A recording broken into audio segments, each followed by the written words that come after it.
E aí, senhores? Nos encontramos novamente. Observaram pelo clipe anterior a importância dos processos químicos? Reações que novamente observamos acontecem muito rápido e outras que são bem mais lentas. Daí a importância de complementar algumas ideias a nível desse controle.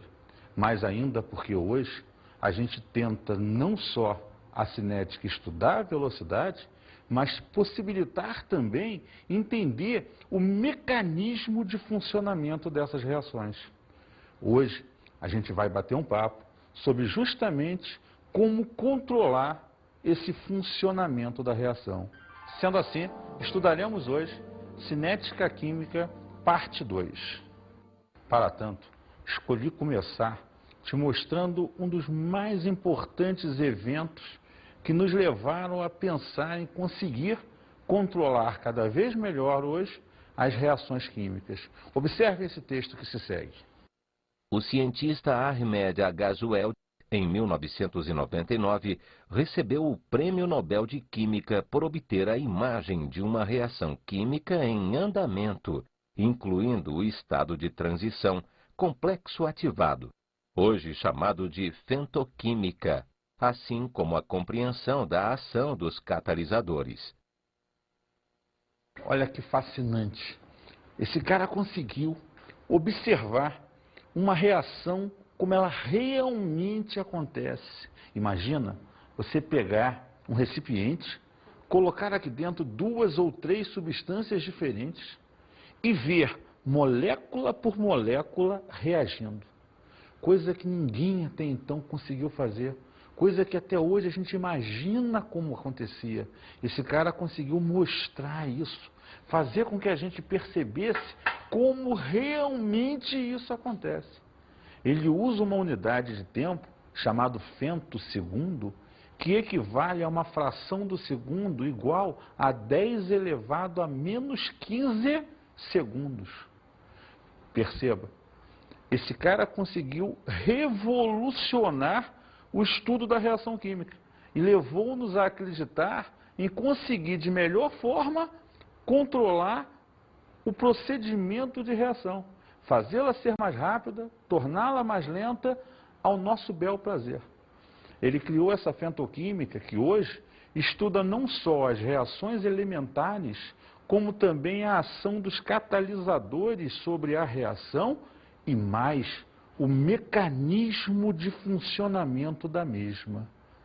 Isso é fundamental para que você consiga o controle sobre ela. Entender a fundo o que até hoje a gente imaginava que era mais ou menos assim. Observa, agora a gente vai dar uma puxada para olhar como ocorrem as reações, como é feita a ocorrência dessas reações.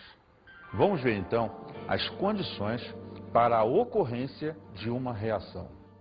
Observa que o mais importante é entender que toda reação depende dos reagentes e que esses reagentes têm que quebrar as suas ligações para então ela acontecer e possibilitar a formação de novas substâncias.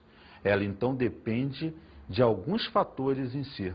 Em primeiro lugar, a natureza dos reagentes. Observe que se não houver afinidade entre as substâncias, não vai haver reação, porque essa afinidade é o que vai facilitar ou não a quebra das ligações. O contato entre os reagentes. Esse contato é fundamental. Sem o contato, não vai haver transferência de energia, que vai facilitar a quebra dessas ligações. E lembre-se, ligações são fundamentais para desenvolver a ideia da velocidade da reação, pois se ligações são mais fortes, a velocidade vai ser mais lenta, porque eu tenho que quebrar mais ligações, elas são fortes, e por aí vai a ideia da velocidade. E, finalmente, as colisões entre as partículas reagentes. Veja, é muito importante que essas colisões sejam favoráveis. Repara você que se você bate uma molécula contra a outra de raspão, você não transfere energia suficiente para quebrar ligações. Mas se você bater frontalmente uma molécula contra a outra, a quantidade de energia que você vai trocar é muito maior. É igual pegar os dois fusquinhas lá, bateu de raspão, só amassou para a lama. Agora bate de frente a uma boa velocidade. O estrago será muito maior. Estrago causado pela transferência de energia para ambas as moléculas. Logo, você vai pegar e quebrar com mais facilidade as ligações químicas. Repara, nós trazemos da teoria das colisões o que? Quanto mais colisões houverem entre as moléculas reagentes, maior será a velocidade com que aquilo vai acontecer. E lembra de uma coisa importante que a gente vai usar daqui a pouco: calor. Calor é fundamental no seu processo. E o calor, lembre, sempre se transfere da onde está em maior quantidade para onde está em menor quantidade. Observe nesse quadro algumas orientações possíveis durante a colisão. Veja no primeiro caso que essa é uma orientação desfavorável ou não efetiva. A colisão não é efetiva e não ocorre reação. As moléculas se chocaram e voltaram da mesma maneira que estavam antes. Não houve formação de novas substâncias. Olhe no segundo. A orientação também é desfavorável. Elas se chocaram e voltaram sem haver nenhuma transformação. Essa colisão é não efetiva. Logo, não ocorre reação. Já no terceiro, as moléculas, ao se chocar, enfraqueceram suas ligações e formaram um novo composto. A orientação foi totalmente favorável. Logo, a colisão pode ser efetiva e, com certeza, vai formar novas substâncias. Logo, a reação ocorre.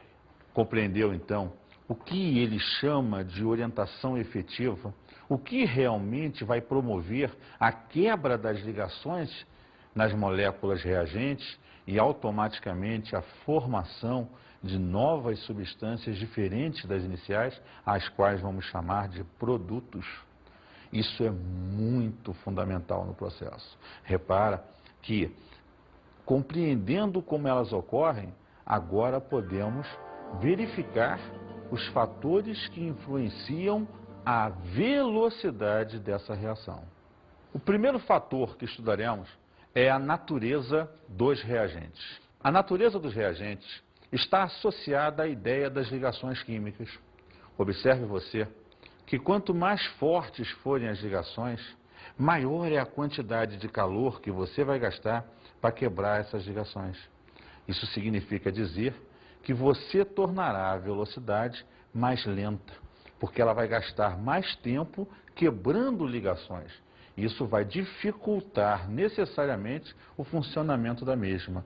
Veja só, nas reações orgânicas, onde as moléculas são muito grandes, existe um grande conjunto de ligações. Isso quer dizer que para ela acontecer, todas terão que ser quebradas.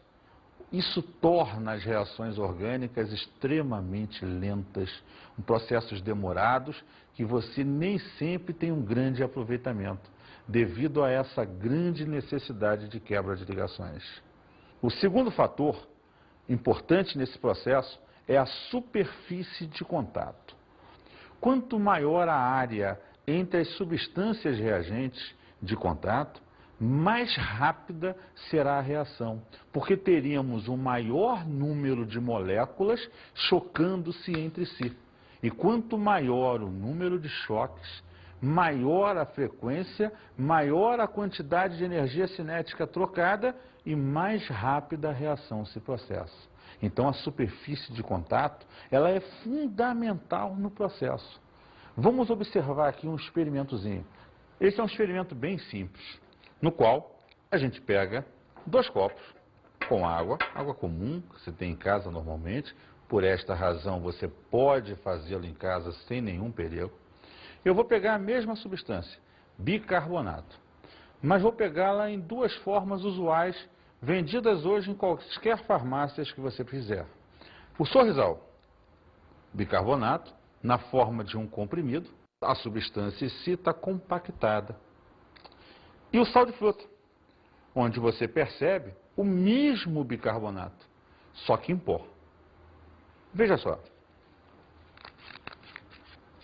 Vou colocar os dois no copo com água, cada um no seu copo respectivo. Observe o que vai acontecer. Sorrisal, o sal de fruta. A efervescência nesse copo foi muito mais rápida, a olhos nus. Neste copo, onde está o sorrisal, observe que ainda continua efervescendo. O sorrisal está na superfície e continua reagindo.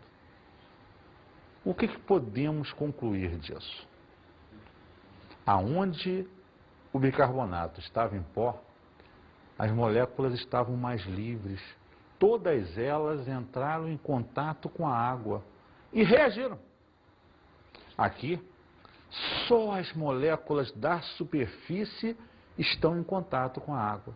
A água reage com a primeira camada de moléculas, para depois atuar sobre a segunda, para depois a terceira, por isso essa demora.